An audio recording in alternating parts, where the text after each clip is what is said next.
It is Friday. We are on Christmas Eve. I'm just going to do a lunch run just to try and make an extra 50, 100 bucks. Make that little bit of extra money for the Christmas bills, aka Christmas crypto. It looks like it's busy on the app, so I'm just going to fill up at the fuel station and hit the road.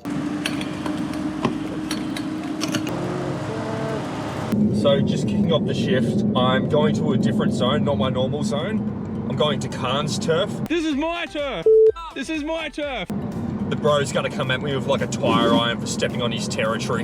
But because I'm not a top dasher, it's the only place that I could really jump into. My local zone just wasn't busy. I'm really hoping today that I don't get any pickup orders from shopping centers or any restaurants and shopping centers. Reason being, it's Christmas Eve and I think it's just gonna be absolute chaos. So I don't want to deal with it. So hopefully just restaurants lying around the outskirts and get them to the customers. First order in, KFC for $15.62. So let's do something a little bit different. Let's do a little breakdown analysis on this order. The blue dot is where our car currently is. The red line marks where we've just entered the zone. On this drive, we've got to get down to the restaurant circled in the blue, then to the customer's place circled in the green. We can see the total distance from where we currently are across the dropping off at the customer is 9.8 kilometers. Our total payment for this is $15.62. This $15.62 is comprised of $14.12, which is the base pay, and an extra $1.50, which is peak pay bonus, which means we're over $1.50 per kilometer, which is good. After we drop it off at the customer, we can see here in this yellow zone, we are still in a hot spot for restaurants, so we'll be able to get an order nice and quick. This leaves us in a good position to collect new orders. If I could go back in time, back to when I was in university, and gig jobs like this existed, just delivery driving around, I would have 100% done this over working retail jobs and hospitality jobs while I was studying. Reason being, the flexibility, just being able to log in whenever I want. When it came to working in retail or hospitality, I worked at Woolworths, I worked at McDonald's, I worked at City Beach. I had to negotiate shifts around my study, which was really difficult sometimes. Let alone back then, I was younger and I was a bit of a looser dude living on a uni campus. If there was a good party happening at night, I didn't want to go into McDonald's or do a Woolworths night fill shift. I wanted to go to the party. So if I was doing DoorDash or a delivery gig back then, I just wouldn't log in and it'd be completely fine. I'd just make up the time another time when I was free. So the fact that these kind of jobs exist now, it's just a game changer. KFC dropped off, another order in for Red Rooster, $16.76.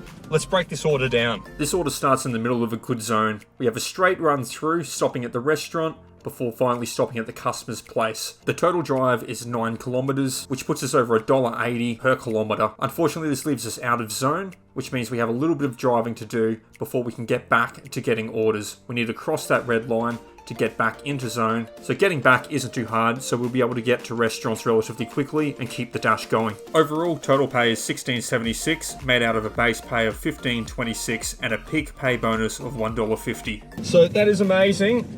Customer just gave me a $20 tip. Wish me Merry Christmas. What a great area of the world I live in, man. Like, I swear to God, the people on the Sunshine Coast are like the nicest people I've ever come across. I recently lived in Brisbane for 3 years and I swear everyone was like bitter and grumpy.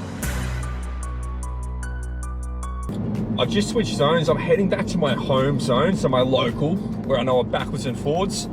The zone I was just in, I was getting paused by DoorDash because I was getting no orders through. And I've got this gut feeling that when you get paused, you drop to the bottom of the queue.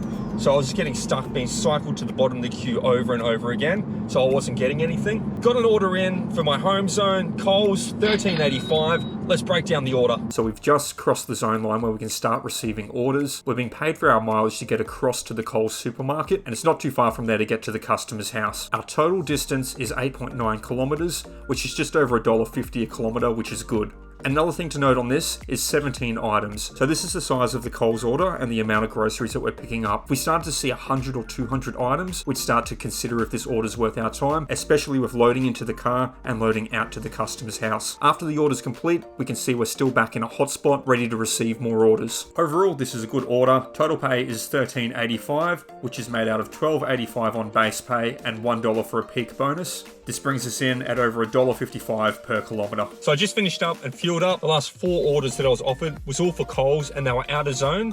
I had a look at the Coles and they were at shopping centers. It's Christmas Eve and it's going to be absolute panic, madhouse rushing around there. I'm going to be lucky to find parks and it's quite a distance to drive there. So my best value for time was just to decline them. The orders just came through really quick and fast, so I ended my dash. My thought is that Coles is low on delivery drivers right now, so they're outsourcing the orders to DoorDash. So there'll be a dump of Coles orders just flowing through right now, and I don't really want to do them, especially if they're out of zone and at major shopping centers. What's up, guys, and thanks for tuning in. Hope you enjoyed today's episode. Even though it was only a short dash, we still showed 2 hours worth of earnings. I'll have some updates on the cryptocurrency portfolio come the new year. I've been doing a couple of dashes over the holiday period, and I just want to tally it all up. We have been seeing green on the portfolio though, so it's very exciting. Make sure you smash the like and subscribe button to keep following this journey, and I'll catch you in the new year. Peace out.